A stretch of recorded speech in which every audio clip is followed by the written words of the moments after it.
are sitting on laps at all times. They're not standing on laps or on the rows being held up in the air like they are a sacrifice. Because they are not, and that is not safe. And I want us to be safe while we're out there having a lot of fun. Now remember, my friends, Kilimanjaro Safari is a picture safari, so get those phones and your cameras ready. Just make sure that you hold on to everything as tightly as you can, because if something does fall over, unfortunately, I am not able to get it. This first area we've entered is called the Little Ituri Forest. It's some of the animals you might find out here. They usually do like to hide with the surroundings of their forest home. Now, over on the right-hand side, kind of behind that tree there, now that's called an okapi, and the okapi is the only known relative of the giraffe. It has that long prehensile tongue and the same skull structure that its relative, the giraffe, has. Now, at one point, this animal was so rare to find that it was actually believed to be a mythical creature, till it was discovered by Western civilization in the year 1901. Some great views of that okapi. Let's keep on going here, my friends. Let's see if we can find anything else over here. I hope we find something a little bit bigger. I want to see something bigger than an okapi. I don't know about you guys. And I think I found it. Right over here on the left in the second yard, my friends, that is a black rhino. Now, black rhinos can grow about 3,000 to 4,000 pounds. They're going at 35 miles per hour. Now, for the most part, they do like to live their lives pretty solitary, so by themselves. They can get territorial. But sadly, there's only 5,000 beautiful black rhinos left in the world, because they're heavily poached for their horns. Their horns are made out of the same material that your hair and fingernails are made out of, which is a material called, your hair and fingernails, which is a material called keratin. So the more we try to push that message across, hopefully more we can save the rhino population. This keratin has no value. Now over on the left-hand side, up at the top of the hill, it's going to be called the bongo. Now they're nicknamed the ghosts of the forest because they're very rarely seen. Their horns are up 32 to 36 inches. They're slanted back. Helps them get through the thick underbrush as quickly as possible. Now if you look all the way in the back on the left, those are the greater kudu. Now they're the second largest antelope in Africa, standing 55 inches tall at the shoulders. Now I can tell the kudu we saw there, those were female. They had no horns. Only male greater kudu will grow long spiral horns. Females, they will not.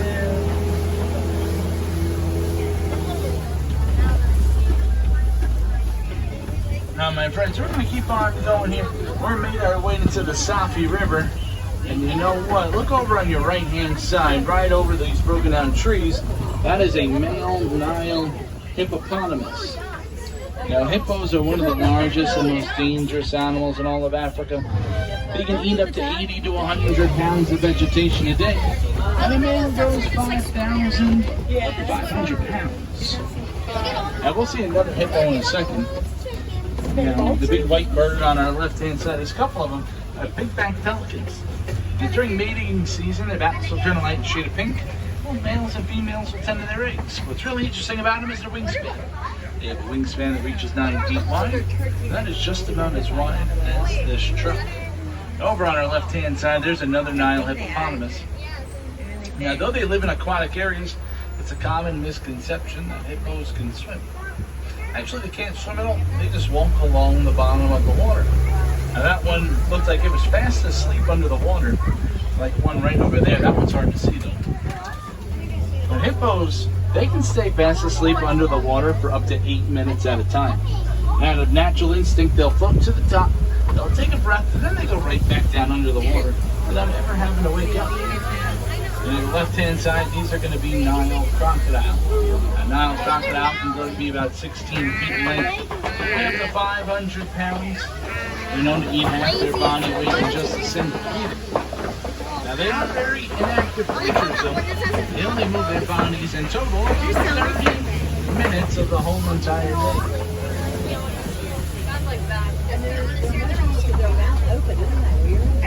I keep looking at statues. The better to eat you.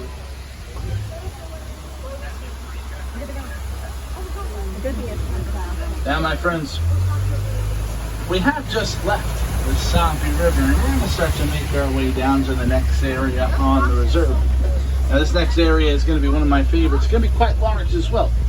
You should be able to find a wide variety of animals ranging all the way from giraffes to lions, and that is going to be called the savannah. We are going to have to hang on tight right about here, as it does look like we have some truck traffic in front of us.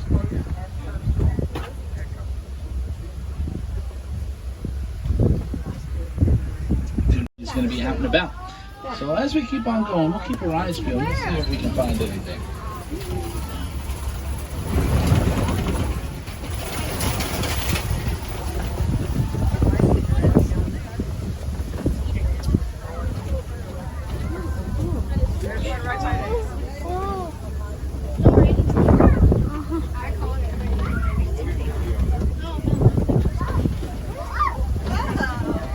Well, my friends, I did find the giraffes that were walking in and out of the road. They're going to be on the other side. Now, we're going to be pulling up to them in just a little bit. We're going to be making like a giant U-turn of sorts. So we'll be getting to them shortly, I promise. But here on the reserve, these are going to be Maasai giraffes. Now, Maasai giraffes are sadly endangered. It's the mission of everybody here on the reserve to help their numbers grow.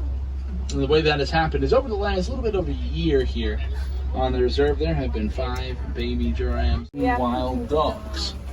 Now, they are one of Africa's most successful hunters with a 90% success rate. Now, when they hunt, they can hunt in packs of up to 8 to 12 dogs. And they'll take turns running down their prey to the point where their prey will drop of complete exhaustion.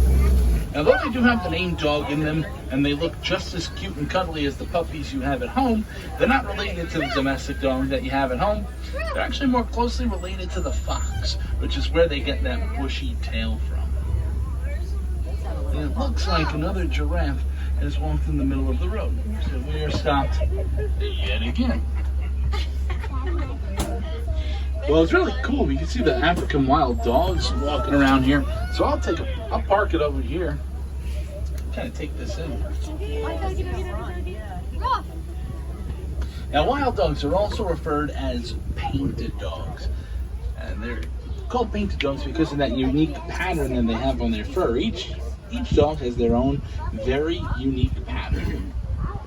I like one of them because one of them has a big question mark on their back. The shape of a question mark on their back. It's pretty cool.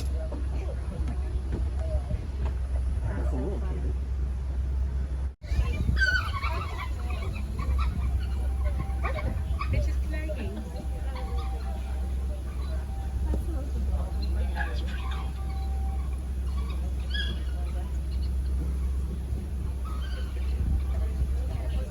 They're not fighting with each other, I promise. They're just playing around. They're the ones all the way further back, the dark brown ones. Sable antelope. They're brave and resilient animals. In a fight or flight situation, they always choose to fight. Now, the small cinnamon brown and white antelope that you see there are called springbok. They're one of the top 10 fastest land animals in the world, running 50 to 60 miles per hour. And they have a technique called pronking, and they can run and leap in the air over heights of 8 feet. Pretty cool.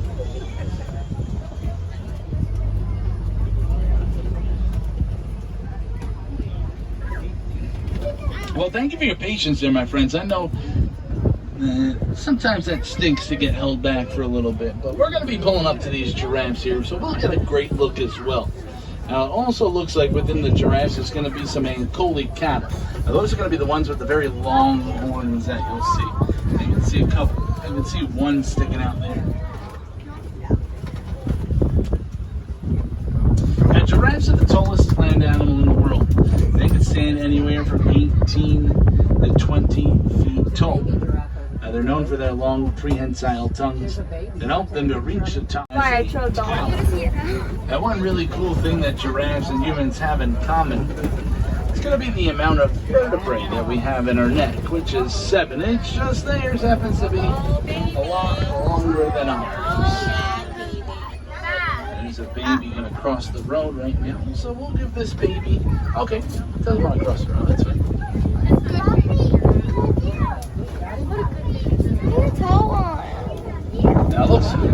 Now, right over here on the left-hand side as well, we have the Ankole cattle. Their horns can grow to be about 5 to 6 feet in length. They're very hollow. They're made out of a honeycomb type structure. There's some more on the right-hand side. And their blood will flow up and down the lungs and act as their own personal air cooling system. Now, giraffes are going to be able to eat up to 20 hours of the day. But when it comes to sleeping, they don't do much of that. They're only going to sleep about 30 minutes up to 2 hours of the day. Now on the right-hand side, we have another young giraffe, some springbok, but also the wildebeest. Every year through Africa, the wildebeest migrate 500 to up to 1,000 miles along the Serengeti grasslands, but they're going to migrate in herds of up to 1.5 million. So what you saw in The Lion King, that was no exaggeration, my friends.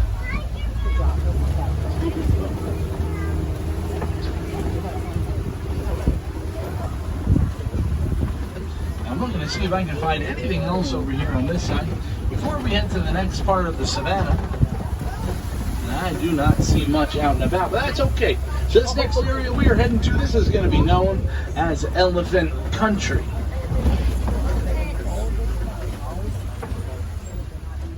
So let's pull on into Elephant Country, my friends. Let's see. Well, you know what? I think we have found an elephant. Now over there on the right-hand side, that's a male African elephant. They can grow to be about 13,000 pounds and consume up to 300 to 500 pounds of food a day. He's gonna get ready to poop, I can see. Oh boy. Everybody poops. Now over here on the left-hand side, this is gonna be mandrills. Now mandrills are monkeys. And at the largest, they weigh about 100 pounds, and they're known for their red and blue markings on their face. Now, the brighter those red and blue markings are, the more excited and the more agitated they might be. But mandrills have pouches within their mouths.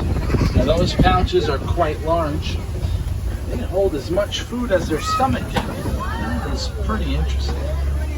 Now, unfortunately, my friends, this road is closed. That was an easier route to get to Elephant Country. But that's okay. We'll take this side bridge up here. This usually never happens, so I'm sorry, my friends. Now, over the years, this side bridge, it doesn't shake and rattle as much as it used to, but we are prepared every morning. There is new duct tape that is reapplied and put in place to hold this bad boy together, so I wouldn't worry too much. Plus, I'm already worrying enough for the rest of us, so just don't mind the sound of those loose boards underneath us. Almost there, I'm across. And everybody else made it. All right. Ooh, no paperwork for Billy today. All right. As we come on underneath this bridge here, my friends, to the left and the right of us is going to be red clay. Now, elephants will eat red clay. It provides for them important minerals that they need. It can be quite a big part of their diet. And you know what? I do see lots of elephant tusk marks to the left and the right of us. And I do see some elephant footprints. I'm pretty sure I do see an elephant a little bit further ahead. So let's head on down that way. Now, when they migrate, they're going to be led by the matriarch of the herd. Now, the matriarch is going to be the oldest female. Now, when a female elephant is pregnant, their gestation period, get this everyone, it's going to be 22 months. So just shy of 2 years before a young baby elephant is born. Once it is born, it'll stay with mama for about 13 to 15 years. So in the longest periods of time, a little one like that, one like that, will stay with their mother within the animal kingdom. Now there's a nice herd of elephants over here, but also there's a little baby elephant over there. The little girl's about 3 years old and weighs 1,500 pounds at the moment. So she's a little bit ways off from the 9,000 she's going to eventually become.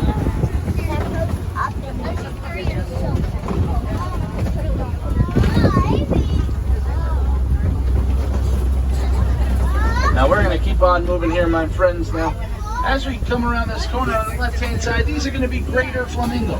Now, greater flamingo are the largest and the lightest pink of flamingo, and they'll get that coloring from their diet, which is made up of brine shrimp and other small fish, which is high in beta-carotene.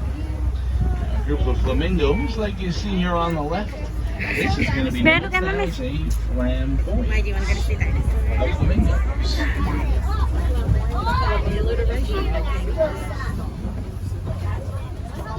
Now, my friends, we're going to head further here into the savannah, but this area of the savannah, this is going to be where some of the big cats like to roam. So animals such as cheetahs, or maybe even some lions you might find over here. Let's go on there. But also, I do see a fresh mud pit to the left. Now, usually when there's a fresh mud pit, that means that there could be white rhinos around here somewhere. So we'll also have to keep your eyes peeled for some white rhinos. Hey, you know what? Look at that over on the left-hand side. We found them. We just had to get to a better position. Now, white rhinos can grow to be about 5,000 pounds from 35 miles per hour. Now, a group of rhinos and cheetahs are one of the fastest land mammals in the world, running 65 miles an hour per second. And also, if you look in the middle of the grass there, there's another cheetah laying there. And then as we pull up to the second yard, all the way to the right-hand side. This one might be a little bit easier to pick out. Right behind that broken down tree stump to the right of the yard, there's one right behind it. As I pull it up, I'll go slow. Just keep your eyes peeled there to the left-hand side. You'll be able to spot that one. Now, they have black teardrop markings that go from underneath their eyes to their mouths. Now, that will act as a natural deterrent from the sun so that they can hunt better during the day. The cheetahs are built for speed and they're not built for power, so the one thing they don't want to face is competition. And the biggest competition comes from this female lion that you'll see up here on the left-hand side, all the way at the top. Now, the female lions are going to be the workhorse of the pride, going around doing the majority of the hunting. While the males, they'll stay at home and they'll protect the land and they'll protect the cubs. And we'll be heading around. We'll get a better look at her face there. Now, lions are generally inactive about 16 to 20 hours of the day, saving energy. And one of the reasons for that is because out of every 12 animals that they hunt for food, they're usually only successful ones. So they really try and save up as much energy as they can. Now, not only are we going to see one of those female, or that female up top, there's also another male, a male right here, and also another female, excuse me, right behind him. Lazy kitties. Now, that big mane around his neck can grow to be about 20 to 25 pounds heavy. A lion roars its loudest if you heard from up to 5 miles away. Usually if they're ever too far away from one another, they'll roar their loudest, be able to find where the other one is. And the name Simba in Swahili, that translates to lion. Now, over on our left-hand side, if you can see there, there's 3 warthogs laying down there. Now, warthogs are known for their razor-sharp tusks. When they go in their burrows, they'll back in, leaving their tusks exposed. They'll defend themselves from predators. They do run 35 miles per hour, very lightly on their feet. Their tails stick straight up in the air like an antenna. Now, the 2 antelope right here, these are going to be called bot to bot. Now, they are the cousin of the wildebeest. There's some more white rhinos back there as well, but also 1, 2, 3 ostrich. Now, they are the largest and fastest bird in the world. But though they are a bird and have wings, they cannot fly. But they do run up to speeds of 45 miles per hour, and their wings will help them to keep balance and change direction. Now, my friends, this next area we are entering, this is going to be known as the Magadi Glen. It's home to a very shy animal called the scimitar horned oryx. Now, I do want to emphasize the word shy. It does like to hide a lot. So there's a good chance we're not going to see this animal out and about. But we're going to check on the other side of the hill here. See if we can find him anywhere.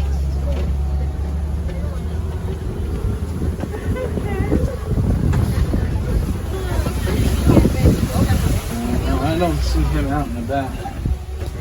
That's okay, my friends. I think we got pretty lucky out there. Now, as we do exit the Magadi Glen, that is going to end our time on the Harambe Wildlife Reserve. But I hope you had lots of fun. Hope you saw a lot of animals you are looking forward to seeing. Maybe some animals that you've never seen before. But just remember, my friends, that no 2 safaris are ever the same. And the animals that live here are going to make sure of it. So please, come on back. We do have the time. Now, if you'd like to donate to the Disney Conservation Fund, help some of the animals you did see out here, such as a lion or a rhino or even an elephant. It's very simple. At any merchandise shop or gift stand near your Disney's Animal Kingdom, you can round up your purchase to the nearest dollar. At Disney will match any donation that you make, dollar for dollar. And you get a really awesome button that says that you're a Disney Conservation Fund hero because you got even a little bit. Really does go a long way. Now we made it back to the village of Harambe, and Swahili Harambe means to come together. I'm glad that we didn't come together today and share the safari with one another. Now, if you're a wilderness explorer, on page 15 of your guidebook, you're gonna have to write it down to earn your safari badge. The name of this trip has been Simba 1. S-I-M-B-A, the number 1. But here in Harambe, we do not like to say goodbye, because goodbyes just sound far too sad, and they sound far too final. So instead, we say Kwaharini, which means go well. So Kwaharini, my friends, go well and go wild, and have a wonderful day here at Disney's Animal